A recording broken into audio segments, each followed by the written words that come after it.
আসসালামু আলাইকুম রহমতুল্লাহ। আজকের ভিডিওতে আমরা আলোচনা করব একটি সফল রমাদান পরিকল্পনা নিয়ে। রমাদানের জন্য পরিকল্পনা করা, ব্যক্তিগত লক্ষ্য নির্ধারণ করা এবং এতে সফল হওয়া চারটিখানি কথা নয়। রমাদানে আপনার লক্ষ্যগুলো হতে হবে সুবিন্যস্ত ও স্পষ্ট, আর তাহলেই আপনার সফল হওয়ার সম্ভাবনা বেড়ে যাবে। সুবিন্যস্ত লক্ষ্য নির্ধারণ করতে হলে আপনাকে নিচের মূলনীতিগুলো অনুসরণ করে নিজের লক্ষ্যগুলোকে পুনর্বিবেচনা করে নিতে হবে। ইতিবাচক লক্ষ্য। অনেক লোকের ইচ্ছা থাকে যে রমাদানে নিজের কোনো নেতিবাচক অভ্যাস বা জীবন থেকে নেতিবাচক কিছু ঝেড়ে ফেলার। এটি হতে পারে সিগারেট খাওয়া ছেড়ে দেওয়ার লক্ষ্য কিংবা খাদ্যাভ্যাস পরিবর্তনের লক্ষ্য। কিন্তু আমি আপনাকে ভিন্ন কথা বলবো। রমাদানে কোনো অভ্যাস ত্যাগ করার বা পরিবর্তন করার লক্ষ্যের চেয়ে আমাদের বেশি জোর দেওয়া উচিত নতুন অভ্যাস গঠন করার লক্ষ্যের প্রতি। আপনার মন সেই দিকেই আকৃষ্ট হবে যা নিয়ে আপনি চিন্তা করছেন। তাই যখন আপনার লক্ষ্যের কথা আপনি নেতিবাচক ভঙ্গিতে লিখবেন, তখন আপনার মন তা করার প্রতি বেশি আগ্রহী হয়ে যাবে। সুতরাং লিখবেন না রমাদানে আমার ওজন 20 কেজি কমাতে হবে, বরং লিখুন রমাদানের শেষে আমার ওজন 70 কেজিতে নিয়ে আসতে হবে। একইভাবে আপনি যদি লিখেন এই রমাদানে কোরআন খতম দিতে ব্যর্থ হলে চলবে না, তাহলে তা আপনার মনে নেতিবাচক প্রভাব ফেলবে। বরং লিখুন এই রমাদানে কোরআন খতম করতে হবে। প্রাসঙ্গিক লক্ষ্য। রমাদান নিয়ে আমাদের লক্ষ্য হতে হবে প্রাসঙ্গিক। রমাদান আসলে আলিমরাও তাদের ফিক হাদিসের কিতাবাদি ঘুচিয়ে কোরআন পড়তে মনোনিবেশ করতেন। আপনার রমাদানের লক্ষ্য এমন কিছু হবে যা রমাদান মাসের সাথে প্রাসঙ্গিক হয়। আরেকটি ব্যাপার হচ্ছে স্বপ্রণোদিত হয়ে লক্ষ্য নির্ধারণ করবেন। কারো কথায় আকৃষ্ট না হয়ে নিজের তাড়না থেকে লক্ষ্য নির্ধারণ করলে তাতে সফল হওয়ার সম্ভাবনা অনেক বেশি থাকবে। নিজেকে ছাড়িয়ে যাওয়ার টার্গেট রাখুন। আমরা সাধারণত এমন সব লক্ষ্য নির্ধারণ করি যা আমাদের পক্ষে পূরণ করা সহজেই সম্ভব। তবে রমাদানে এমন করবেন না। একটু কঠিন লক্ষ্য নির্ধারণ করুন যা দেখে আপনি একটু হলেও নার্ভাস হবেন।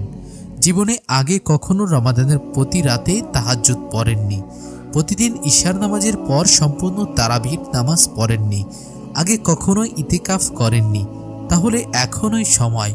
রমাদানে আপনার জন্য এই কাজগুলো করা সহজ, কারণ শয়তান শেকলবদ্ধ থাকে, চারিদিকে প্রবাহমান থাকে রমাদানের সুশীতল বাতাস।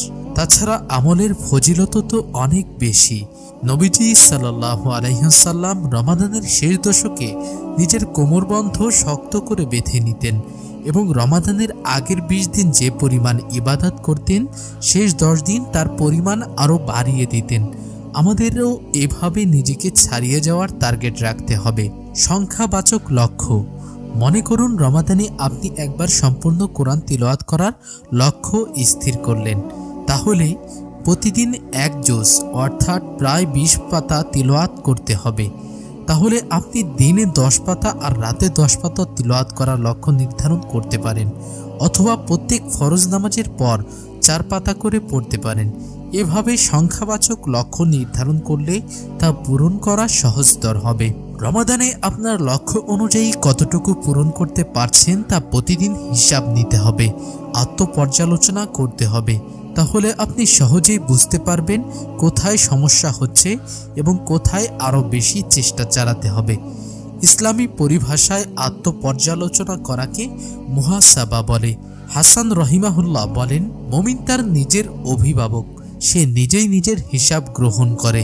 যারা দুনিয়াতে মুহাসাবা করেছে, আপন কৃতকর্মের হিসাব নিয়েছে, কিয়ামতের দিন তাদের হিসাব সহজ হবে। আর যারা মুহাসাবা সারা জীবনযাপন করেছে, তাদের হিসাব কঠিন হবে। নির্দিষ্ট লক্ষ্য। আরেকটি গুরুত্বপূর্ণ ব্যাপার হলো লক্ষ্য নির্দিষ্ট হওয়া।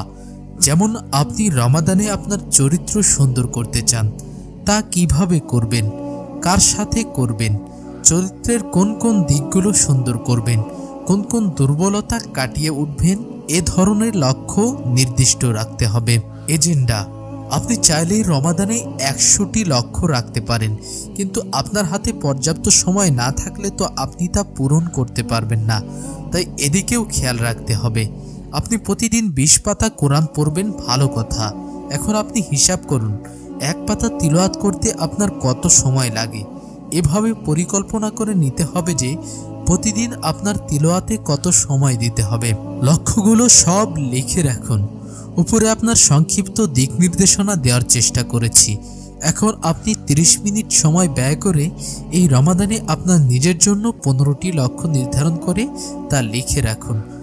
তারপর কিভাবে আপনি এই লক্ষ্যগুলো পূরণ করবেন তা নিয়ে চিন্তা ফিকির করুন। ব্যক্তিসত্তা লক্ষ্য সম্পর্কে লেখার সময় নিজের ব্যক্তিসত্তাকে উদ্দেশ্য করে লিখবেন। সম্পূর্ণ বাক্যে নিজের লক্ষ্য লিখবেন এবং সরাসরি নিজেকে উদ্দেশ্য করে লিখবেন। যেমন প্রতিদিন 45 মিনিট কোরআন পড়া না লিখে লিখবেন, আমি প্রতিদিন 45 মিনিট কোরআন পড়ব। বর্তমানকাল এটি হচ্ছে আরেকটি দারুণ কৌশল। লক্ষ্যগুলো ভবিষ্যৎকালে না লিখে বর্তমানকালে লিখুন। লক্ষ্য সম্পর্কে লেখার সময় ভাবুন, যদি সেই লক্ষ্য পূর্ণ হয়ে যেত তাহলে আপনি কি লিখতেন এবং সেই কথাই লক্ষ্যের জায়গায় লিখে ফেলুন। যেমন এই রমাদানে 10টি সূরা মুখস্থ করব না লিখে আপনি লিখুন আলহামদুলিল্লাহ, আল্লাহর অশেষ রহমতে। যেমন এই রমাদানে 10টি সূরা মুখস্থ করব না লিখে আপনি লিখুন আলহামদুলিল্লাহ, আল্লাহর অশেষ রহমতে এই রমাদান শেষে আমি 10টি সূরা মুখস্থ করে ফেলেছি। এভাবে লিখলে যতবারই আপনি আপনার লক্ষ্যগুলো পড়বেন ততবার আপনি অনুভব করবেন যে এই লক্ষ্য পূরণ করতে পারলে আপনার কত ভালো হবে। নিঃসন্দেহে এই কৌশল আপনাকে লক্ষ্য পূরণে অনুপ্রাণিত করবে। মনোছবি আমাদের মন লেখার শব্দ দেখে না, বরং ছবি দেখে। তাই মনের চোখ দিয়ে আপনার লক্ষ্য পূরণের মুহূর্তটি কল্পনা করুন। এটিও আপনাকে লক্ষ্য পূরণে প্রেরণা যোগাবে ইনশাআল্লাহ।